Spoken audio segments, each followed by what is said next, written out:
तो पढ़ने वाले हैं चैप्टर नंबर 1 हिस्ट्री का 10th क्लास है, जिसका नाम है यूरोप में राष्ट्रवाद का उदय। और इसका जो पहला वाला जो पार्ट है उसको मैं पहले ही डाल चुका हूँ, उसकी ऑलरेडी एक वीडियो डाल चुकी है। अगर आपने वो नहीं देखी है तो जा करके देख लो, तब ये चैप्टर आपको और अच्छे से समझ में आ जाएगा। तो चलिए चैप्टर की तरफ बढ़ते बिना टाइम वेस्ट किए। देखिए पहला टॉपिक है 1815 के बाद एक नया रूढ़िवाद। तो भाई रूढ़िवाद क्या होता है? भाई रूढ़िवाद वो होता है जो पुरानी परंपरा को मानता है, यानी कि जो परंपरा पुरानी परंपरा है उनका जो पालन करना चाहता है, जो वर्ग जो चाहता है कि पुरानी परंपरा वो अब भी चलती रहे, है ना। जो ये लोग चाहते हैं उन लोगों को कहते हैं रूढ़िवाद, पुरानी परंपराओं को मानने वाले। यानी कि हम कह सकते हैं हाँ, बाबा संत या साधु इस प्रकार से, या पुरानी परंपरा का पालन करने वाले, पुरानी परंपरा का पालन करने वाले।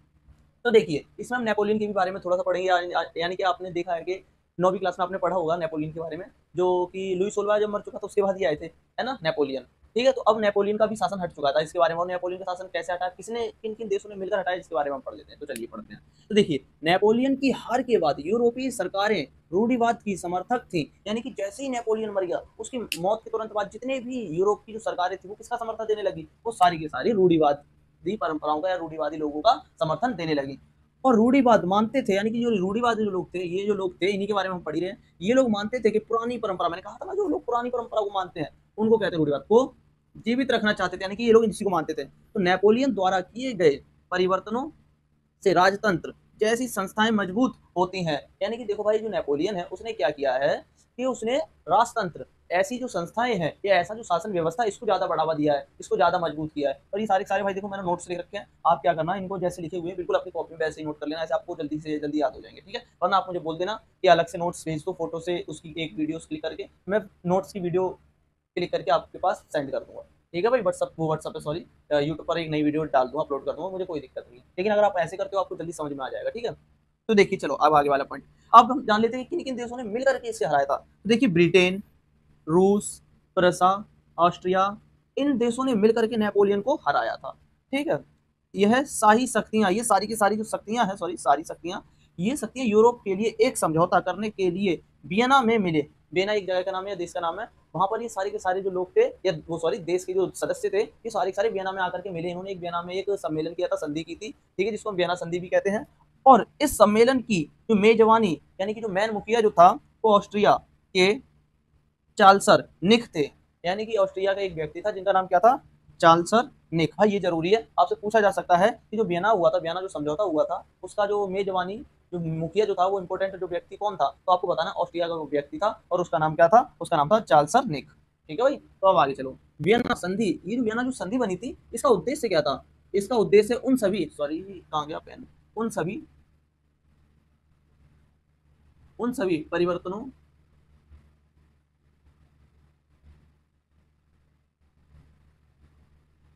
की उन सभी परिवर्तनों की समाप्ति करना था जिन्हें नेपोलियन ने चलाया था। ठीक है भाई, यानी कि ये वाली जो संधि है, इसका उद्देश्य ये था कि नेपोलियन ने जो जो कानून बनाए थे, जो जो अलग अलग तरीके से जिससे वो सरकार चलाता था, उस सारे के सारे कानूनों को समाप्त कर देना, ये वियना संधि का उद्देश्य था। अब बुर्बो राजवंश को दोबारा से सत्ता में लाया गया। बुर्बो राजवंश कुछ याद आया 9th क्लास का? बुर्बो राजवंश, लुई सोलवा, वो मर चुका था, उसके बाद नेपोलियन आया था। तो अब भाई देखिए क्या था, बुर्बो राजवंश जो था हट चुका था अपने शासन से, लेकिन अब उसको दोबारा से शासन में ला दिया गया, यानी कि दोबारा से सत्ता में लाया गया। उत्तर में नीदरलैंड, उत्तर में यूरोप का जो उत्तर वाला जो क्षेत्र है, उधर नीदरलैंड का राज्य स्थापित किया गया। ठीक है, और इसमें बेल्जियम शामिल था, तथा दक्षिण में पीडमोल्ट में जेनोआ जोड़ा गया, पीडमोल्ट में जेनोआ को जोड़ दिया गया। प्रिसा को उसकी सीमाओं पर नए इलाके दिए गए। जो प्रिसा जो था, ये प्रिसा जिसने क्या किया था, जो नेपोलियन को हराने में मदद की थी, इसने क्या किया, प्रिसा को उसकी सीमाओं पर नए इलाके दे दिए, यानी कि उसके देश की जो सीमा होती है उसी सीमा पर उसको थोड़े से क्षेत्र दे दिए गए।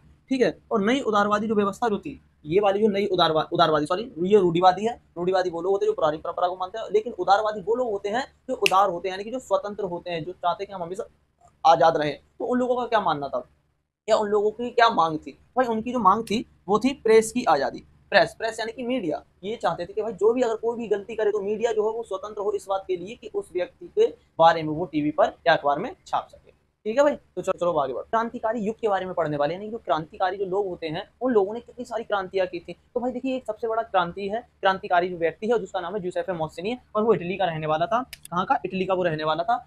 और इसने कई सारी क्रांति की थी, और इसने राजतंत्र के खिलाफ में क्रांति सारी की सारी की थी। और ये इसके बारे में ज्यादातर पेपरों में पूछा जाता है, जोसेफ मोस्सेनी के बारे में। ठीक है, तो चलिए अब इसके बारे में विस्तार से पढ़ते हैं।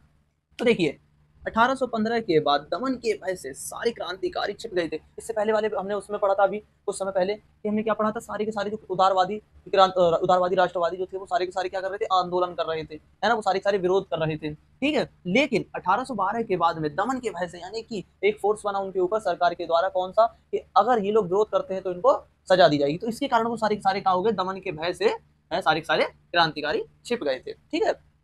इटली का क्रांतिकारी ज्यूसेppe मौसेनी, हाँ, इटली का भाई एक क्रांतिकारी था जिसका नाम क्या था, ज्यूसेppe मौसेनी था, और इसका जन्म 1807 में जेनोआ में हुआ था। तो इसके बारे में बहुत ज्यादा पूछा जाता है कि ये ज्यूसेppe मौसेनी जो था ये कहाँ का क्रांतिकारी था, इसका जन्म कब हुआ था, ठीक है। इसके बारे में काफी पूछा जाता है, तो इसके बारे में भाई सही से पढ़ लेना। तो देखिए यह कार्बोनारी के गुप्त संगठन का सदस्य भी था। ये जो था एक गुप्त संगठन था, है ना, उसका ये सदस्य भी था। और उस संगठन का क्या नाम था, उस संगठन का नाम था कार्बोनारी। कि गुप्त संगठन का ये सदस्य भी था। सिर्फ यही नहीं, ये सिर्फ इसी एक गुप्त संगठन का सदस्य नहीं था, इसने अपने खुद के भी 2 संगठन बनाए थे, ठीक है। इसने 2 भूमिगत संगठनों की स्थापना की, ठीक है। पहला संगठन कौन सा था भाई, पहला कहां पर था, मार्सेई में था, और उसका नाम क्या था, यंग इटली। दूसरा कौन सा था, बर्न में था, कौन सा संगठन था, यंग यूरोप। और ये यंग यूरोप जो था 1833 में बना था, 1833 में बना था, ठीक है। मौसेनी का विश्वास था कि ईश्वर की इच्छा के अनुसार राष्ट्र ही मनुष्य के प्रकृति इकाई थी। यानी कि जो ज्यूसेppe जो मौसेनी था, इसका मानना जो था वो ये था कि सारा का सारा जो राष्ट्र है ये मानव की इकाई है ईश्वर के अनुसार, ठीक है। मौसेनी द्वारा राजतंत्र का घोर विरोध करके और प्रजातांत्रिक गणराज्य के अपने सपन से इसने रूढ़िवादियों को हरा दिया।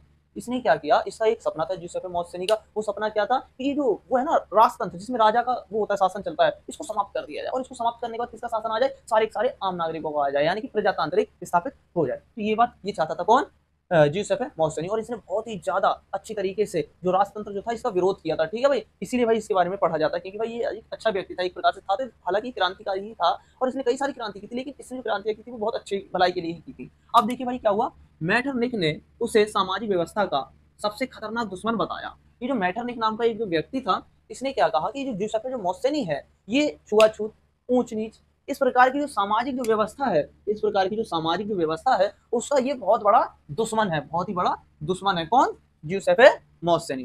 कौन, ज्यूसेppe मौसेनी, ठीक है। अब बात करते हैं क्रांतियों का युग। ये अभी भाई क्रांतियों का युग क्या है भाई, देखिए इसमें क्या हुआ था, कई सारे देश के अंदर भाई क्रांति जो थी वो होना शुरू हो गई थी, देशों के अंदर एक से दूसरे देश में फैलना शुरू हो गई। ये तो था सिर्फ उसके अंदर ही, ठीक है। लेकिन अब एक से दूसरे देश में किस प्रकार से फैली, ये 1830 से 1848 की बात हो रही है, ठीक है। तो सभी क्रांतिकारियों का नेतृत्व शिक्षित मध्यम वर्गीय उदारवादी राष्ट्रवादियों ने किया था। देखिए ये सारे के सारे जो क्रांतिकारी जो थे, ये सारे के सारे जो क्रांति किए जा रहे थे, इनका भाई कोई ना कोई तो नेतृत्व कर रहा होगा ना, कोई ना कोई तो नेतृत्व, यानी कि कोई ना कोई तो इस सारे के सारे विरोध को देख रहा होगा ना, यानी कि किसी ने तो ये प्लान किया होगा ना, और कोई तो इनकी मदद कर रहा होगा ना। तो भाई जो लोग इनकी मदद कर रहे थे वो कौन थे, वो भाई पढ़े लिखे थे, वो मध्यम वर्ग के पढ़े लिखे लोग थे, ठीक है। और जैसे कौन थे, जैसे टीचर, प्रोफेसर, ऐसे लोग हुआ करते थे जिन्होंने क्रांतिकारी लोगों की मदद की थी, ठीक है भाई, आंदोलनों में। तो फ्रांस में प्रथम विद्रोह 1830 में हुआ था। भाई ये बहुत जरूरी है, ये आपसे पूछा जा सकता है, भाई ये बताइए जो फ्रांस है उसमें प्रथम विद्रोह कब हुआ था, तब आपको बताना। 1830 में प्रथम विद्रोह हुआ था। तो एक बार फिर से बूर्बो वंश को उखाड़ फेंका गया। अभी इससे पहले वाले पेज में या स्लाइड में हमने पढ़ा था, क्या पढ़ा था कि जो बूर्बो वंश है वो दोबारा से बहाल हो चुका है। लेकिन अब क्या हुआ, एक बार फिर से बूर्बो राजवंश को उखाड़ फेंका गया। और बूर्बो राजवंश जो था इसकी जगह पर क्या आया, इसकी जगह संवैधानिक राजतंत्र को स्थापित किया गया था। अब इसकी जगह पर क्या आ गया, संविधान आ गया, संवैधानिक के अनुसार ही सारा सारा देश चलेगा, ठीक है। तो इसका अध्यक्ष कौन था, फिलिप था। ये जो अध्यक्ष जो था संवैधानिक राजतंत्र जो था, इसका अध्यक्ष कौन था, इसका अध्यक्ष था फिलिप, ठीक है। और जुलाई क्रांति से ब्रुसेल्स में भी विद्रोह भड़क उठे थे। परिणाम स्वरूप क्या हुआ, United Kingdom of the Netherlands से अलग हो गया। अब भाई क्या हुआ, मैंने अभी बताया था ना, ये एक से दूसरे देश में फैले, और इससे क्या क्या हुआ, जब ये फ्रांस में जो विद्रोह हुआ था ये क्या हुआ, जब दूसरे देश में फैल गया। ये कौन से में फैला, ब्रुसेल्स में। और जब ये ब्रुसेल्स में फैल गया तो क्या हुआ, इससे जो देश था किंगडम, कौन सा वो किंगडम था, ये नीदरलैंड, ये जो था इससे अलग हो गया, ठीक है। समझ में आ गया, आई होप आपके समझ में आएगा। तो चलो आगे बढ़ते हैं। राष्ट्रीय भावना के विस्तार के कारण यानी कि जो राष्ट्रीय भावना होती है इसके विस्तार के कारण, यानी कि जो राष्ट्रीय जो भावना है उसका विस्तार कैसे हुआ, राष्ट्रीय जो भावना वो किस प्रकार से फैलती चलेगी। अब इसके बारे में जान लेते हैं कि कौन कौन से कारण थे जिसके कारण क्या हुआ, राष्ट्र की जो भावना थी उसका विस्तार होता चला गया, बढ़ती चली गई ये भावना। सबसे पहले हमें पता होना चाहिए राष्ट्रीय भावना इसका मतलब क्या होता है। तो इसका मतलब होता है अपने देश के प्रति प्रेम, अपने देश के प्रति प्रेम, ठीक है, इसको हम कहते हैं राष्ट्रीय भावना। अब देखिए भाई ये किस प्रकार से फैलती चलेगी, यानी कि जो लोग हैं अपने अपने देश के प्रति प्रेम की जो भावना थी बढ़ती चलेगी, किस प्रकार से बढ़ी, अब इसके बारे में जान लेते हैं। तो देखिए युद्ध व क्षेत्रीय विस्तार के कारण हुआ, यानी कि जो राष्ट्र की जो भावना थी ये किसके कारण फैली, ये युद्ध के कारण। और क्षेत्रीय विस्तार कैसे, भाई भारत ने क्या किया था, हमारे ऊपर कब्जा कर लिया था, यानी कि वो अपने देश की क्षेत्रीय को क्षेत्र है ना, क्षेत्र यानी कि जो सीमा है उसको बढ़ा करके हमारे देश को भी अपने देश में मिलाना चाहता था, ये बात वो चाहता था कौन, ब्रिटेन। लेकिन हम इसमें ब्रिटेन की बात नहीं कर रहे हैं, हम इसमें सिर्फ कारण की बात कर रहे हैं। तो यानी कि इस कारण से भी क्या होता है भाई, जो लोग होते हैं वो अपने देश के प्रति प्रेम की भावना जो होती है उनके मन में और ज्यादा जागरूक हो जाती है। क्यों, क्योंकि भाई अगर अन्य कोई देश होगा वो अगर हमारे ऊपर कब्जा करे तो हम सारी क्या सोचे, हमारे ऊपर भाई कब्जा कर रखा है, तो गलत बात है ना। तो इसलिए हम क्या करेंगे, हम उसका विरोध करने लगेंगे, यानी कि अपने देश के प्रति जो प्रेम की जो भावना होती है या कह सकते हैं हम आंख खुल जाना, ठीक है भाई। तो यानी कि भाई युद्ध, अब भाई पहले तो हमने बता दिया ये वाला क्षेत्रीय विस्तार, दूसरा भाई युद्ध। अब भाई देखो हमारा किसी और देश के साथ में या किसी और देश का किसी अन्य देश के साथ में युद्ध हो जाता है तो उस देश के जितने भी नागरिक होंगे वो सारी क्या सोचेंगे कि हमारा देश ही जीत जाए, हमारा देश ही तरक्की करे या हमारा ही देश सामने वाले देश को हरा दे। यानी कि क्या होगा, इससे भी अपने देश के प्रति जो प्रेम की भावना है वो सामने निकल करके आती है, ठीक है। इन कारणों से क्या होता है भाई, राष्ट्रीय भावना का विस्तार होता है। और भी कारण है, सिर्फ इतने ही नहीं, और भी कारण है। अपने देश की पुरानी संस्कृतियों का हनन होने के कारण भी हुआ है। अब भाई देखो क्या होता है, हमारे देश की जो संस्कृति है, हमारे देश की जो संस्कृति थी जो इसने अंग्रेजों ने उजाड़ दी थी, पूरी तरीके से उजाड़ने के लिए आगे तो उन्होंने अंग्रेजी कंपनियां या अंग्रेजी स्कूल जो थे हमारे भारत के अंदर खोल दिए थे। इससे क्या हुआ, सभी लोगों ने उनका विरोध करना शुरू कर दिया था। यानी कि हम कह सकते हैं कि संस्कृति के कारण भी क्या होता है, लोगों के अंदर अपने देश के प्रति प्रेम की भावना निकल के सामने आती है। अब सिर्फ इतना ही नहीं, और भी है, कला, कहानियां और संगीत, इन सभी के कारण भी राष्ट्र की जो भावना है उनका विस्तार हुआ है, ठीक है भाई। संगीत और कहानियां इन सब के कारण भी राष्ट्र की जो भावना है वो सामने निकल के आती है। अब आगे बढ़ते हैं, अब बात करते हैं इसकी रूमानीवाद। रूमानीवाद ये क्या है भाई, अब भाई ये जो है ना ये एक प्रकार का आंदोलन है, लेकिन ये सांस्कृतिक आंदोलन है। ये किस प्रकार का आंदोलन, सांस्कृतिक, चलो अब इसके बारे में पढ़ देते हैं। रूमानीवाद यह एक सांस्कृतिक आंदोलन था, ठीक है भाई। और इसका उद्देश्य क्या था, इसका उद्देश्य एक खास प्रकार की राष्ट्रीय भावना का विस्तार करना था। यानी कि ये एक खास प्रकार की राष्ट्र की जो भावना है उसको बढ़ाना चाहता था। जो कौन सी भावना होती थी, जो संस्कृति से जुड़ी हुई होती थी, यानी कि जो संस्कृति जो परंपरा है उनसे जो भावनाएं जुड़ी होती थी उससे ही क्या करता था, उसको राष्ट्रीय भावना में परिवर्तित करके एक नई प्रकार की भावना का निर्माण करना चाहता था। अब बात करते हैं, कुछ रूमानी चिंतकों का कहना था कि सच्ची जर्मनी संस्कृति उनके लोगों में निहित है। यानी कि कुछ ऐसे चिंतक थे, जो कौन थे, रूमानी चिंतक। रूमानी चिंतक कुछ थे, इनका कहना था कि जो सच्ची जो भावना होती है वो जर्मन के लोगों के अंदर ही समाई हुई है, ठीक है भाई। जर्मनी संस्कृति उसके लोगों में निहित है, यानी कि जो जर्मनी की जो संस्कृति है उसके जो लोग हैं, जैसे भारतीय संस्कृति है, भारतीय संस्कृति के जो लोग हैं उनके अंदर भी भाई उनकी संस्कृति छिपी हुई है। तो उसी प्रकार से भाई जर्मन की जो संस्कृति है वो उसके लोगों के अंदर ही छिपी हुई है। ये बात कौन कहना चाहता है, कुछ चिंतक हैं, रूमानी चिंतक, वो लोग कहना चाहते हैं। और रूमानी चिंतक ये बता ही दिया था, रूमानी जो चिंतक थे उन्होंने एक आंदोलन किया था जिसे रूमानीवाद कहा गया था। और ये कौन सा आंदोलन था, सांस्कृतिक आंदोलन था, ठीक है। अब राष्ट्र की सच्ची भावना लोक नृत्यों और जन काव्यों से प्रकट होती है। यानी कि जो राष्ट्र है, राष्ट्र यानी कि देश, इसकी जो भावना होती है ये किस किस चीजों से प्रकट होती है, ये भाई लोक नृत्यों, जन काव्यों, ऐसी चीजों से क्या होती है, राष्ट्र की जो सच्ची भावना होती है वो सामने निकल के आती है। रूसी कब्जे के बाद पोलिश भाषा को बलपूर्वक हटा दिया गया था। अब भाई देखो क्या हो गया, जर्मन में जब रूस का कब्जा हो गया तो भाई क्या किया गया, वहां से जो पोलिश भाषा थी, पोलिश ये जो भाषा थी इसको हटा दिया गया और इसकी जगह कौन सी भाषा ले आई गई भाई, इसको हटा करके रूस की जो भाषा बोली जाती थी उसको जबरन लाया गया। पोलिश भाषा अब किसके रूप में देखी जाने लगी, पोलिश भाषा रूसी प्रभुत्व के विरोध के प्रतीक के रूप में देखी जाने लगी। यानी कि अब जो पोलिश भाषा है, ये कहां गई, इधर इधर है, हाँ इधर भी है पोलिश भाषा, ये वाली जो भाषा है ना जो रूस लोगों ने कब्जा कर लिया इनके ऊपर, इसके विरोध में देखी जाने लगी थी। यानी कि कुछ ऐसे लोग होते हैं, जैसे एक पर्सन है, एक ये पर्सन है कोई भी, ठीक है, एक ये पर्सन है, अब ये हमेशा इसका विरोध करता है, ठीक है, तो इस बंदे को इसके विरोध के प्रतीक के रूप में देखा जाने लगेगा, यानी कि जहां पर भी इसे देखा जाएगा ना और इसे समझ लिया जाएगा, सभी लोग समझ जाएंगे इसे देख करके कि हाँ ये इसके विरोध में आया है। ठीक है, यानी कि ये इसके विरोध का प्रतीक है। ठीक है भाई, चलो अब आगे बढ़ते हैं। विद्रोह, ये जो लाइनिंग है ये वाली, ये अभी मैंने वीडियो बनाई थी थोड़ी देर पहले, लेकिन वो किसी कारण से खराब हो गई थी, तो भाई इस वजह से ये लाइनिंग जो है।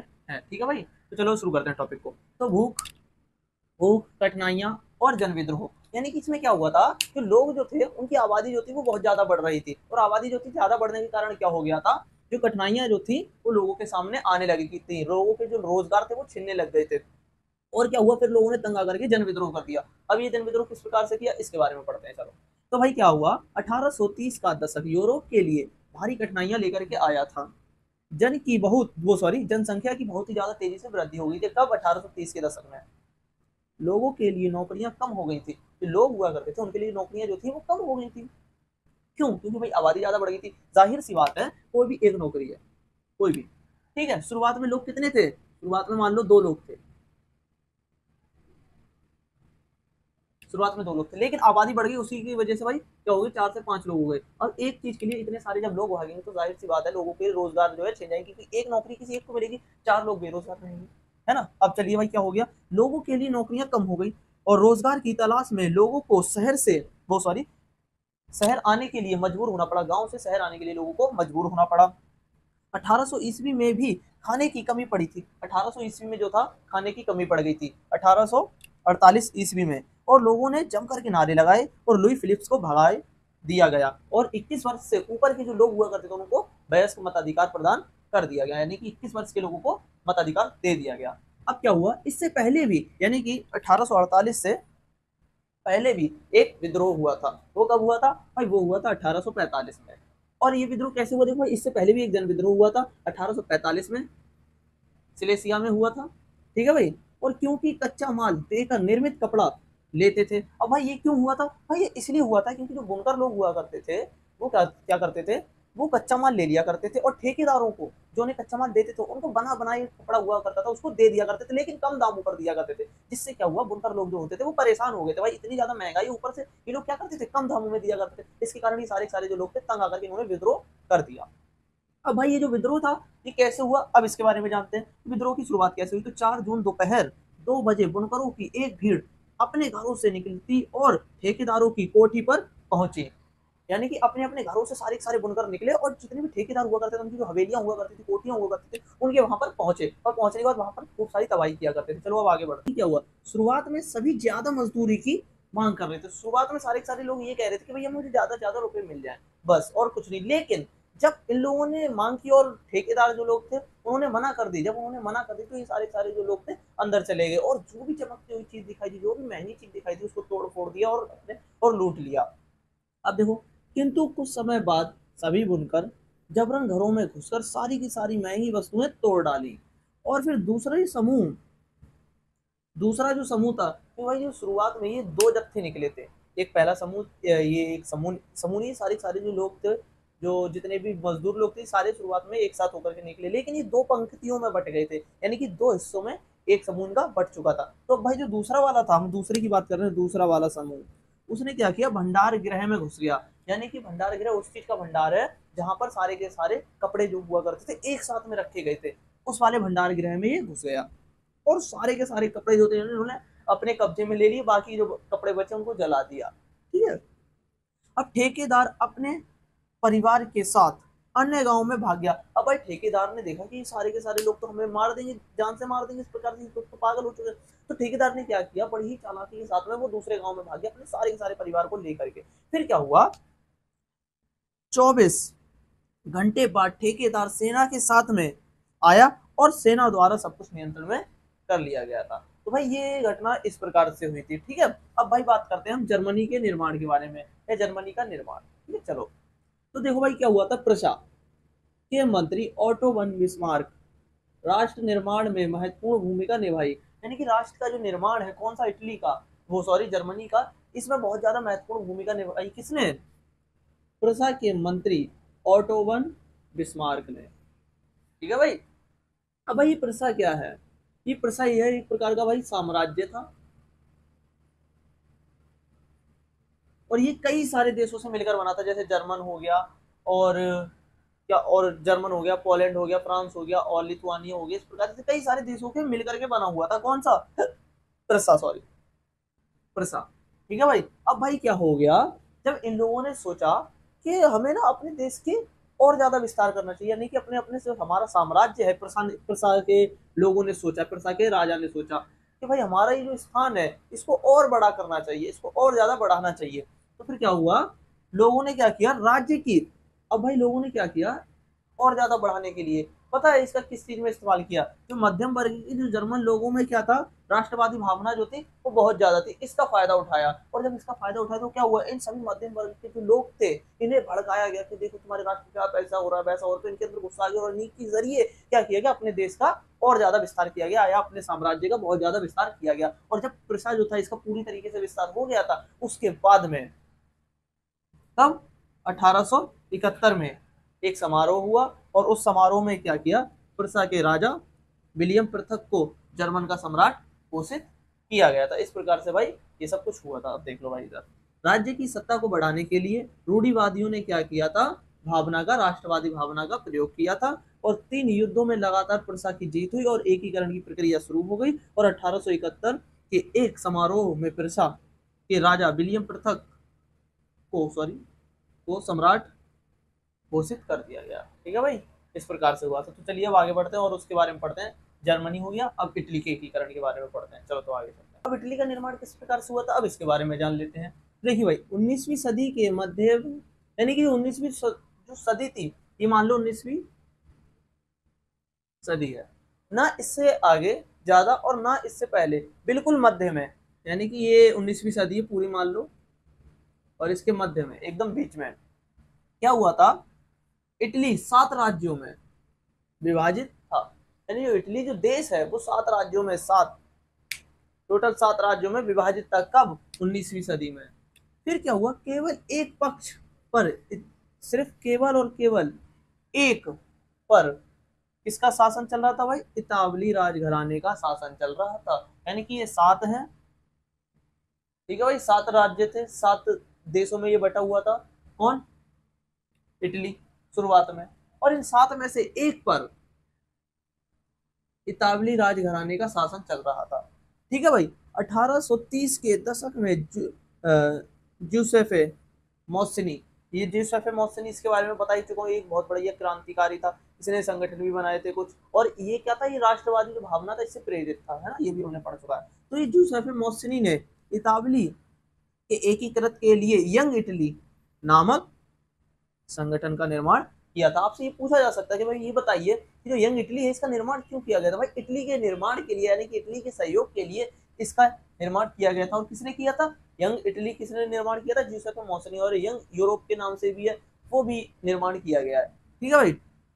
अब भाई बात करते हैं, इतावली राज्यों को जोड़ने की जिम्मेदारी पीडमोंट के शासक इमैनुएल द्वितीय पर आ गई थी। ठीक है भाई। अब भाई क्या हो गया, जो इमैनुएल द्वितीय जो था, पीडमोंट का राजा, इसके ऊपर जिम्मेदारी आ चुकी थी सारी की सारी, यानी कि साथ के साथ जो राज्य हैं इन सभी को एक करना है। अब ये कैसे करना है, ये सिर्फ और सिर्फ इमैनुएल द्वितीय ही देखेगा। अब भाई इस पर आ गई। तो फिर भाई क्या हुआ, 1861 में इसे एकीकृत इटली इटली का क्या कर दिया गया, सम्राट घोषित कर दिया गया। फिर इसने क्या किया, समय बीता, सिर्फ इसने नहीं, सारे सारे इटली ने क्या किया, धीरे समय बीता और सारे का सारा जो था एकीकृत, यानी कि एक हो गया। और उसके बाद जब एकीकृत हो गया तो इसका जो सम्राट हो गया, सारे सारे जब एकीकृत हो गया, एकीकृत इटली का सम्राट घोषित किसे किया गया, इमैनुएल द्वितीय को। एकीकृत वो, हाँ, अरे कहाँ पर लगा दिया, सॉरी, इमैनुएल द्वितीय को सम्राट घोषित कर दिया गया। और कब किया गया था भाई, 1861 में किया गया था। अब भाई बात करते हैं ब्रिटेन के की अजीब दास्तान।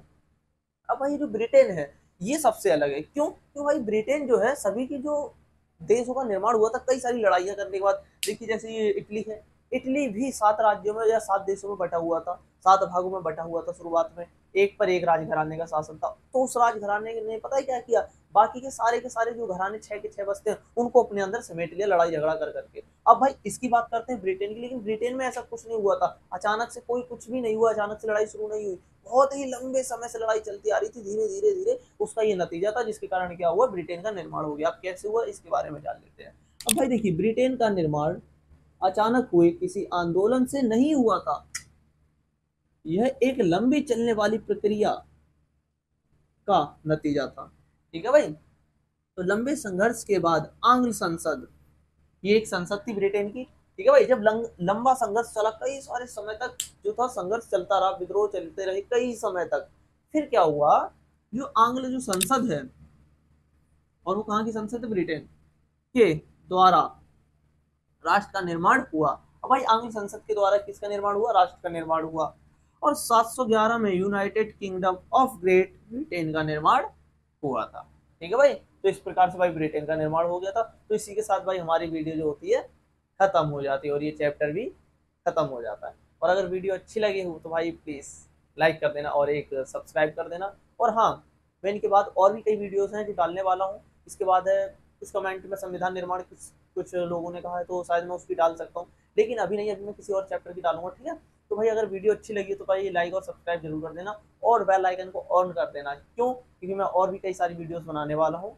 और इसी तरीके से भाई आप लोग बस सब्सक्राइब और लाइक करते रहना, बाकी सब ठीक है। जय श्री राम।